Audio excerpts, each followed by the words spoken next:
Kinumpirma ng Kameda Promotion na magkakaroon ng official press con sa pagitan ni General Casimero at Luis Neri. Ito ay kasunod sa naantalang press con dahil na rin sa naging problema ng nasabing promotion. Sa makatuwid ay atin na pong asahan na sa susunod na linggo ay tutungo ng Japan ang dalawang fighters para sa kanilang press con sa Japan. At dito ay agaran pong isasalang ang dalawang fighters sa timbang para makumpirma kung kakayanin nga po ng parehong fighters ang 124 limit. Ngayon pa lamang po ay nagkakainitan na sa bansang Japan at hati po ngayon ang argumento kung sino sa dalawang fighters ang mananaig sa nasabing fight night.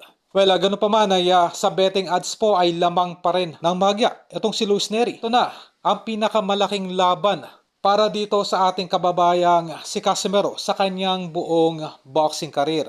Ganun pa man ay marami pa rin kritiko itong ating kababayan kung bakit daw hindi kumuha ng karagdagang trainer itong si Casimero para sa paghahanda dito sa halimaw na si Neri. Yan po ay mahirap husgahan dahil alam naman natin na mas kampante po or mas komportable itong ating kababayan na mag-training kasama lamang ang kanyang kapatid. Well, lahat po yan ay magkakaalaman na lamang sa mismong araw ng laban kung talagang nasulit ba o nagkamali ng kamada sa training program itong ating kababayang si Casimero.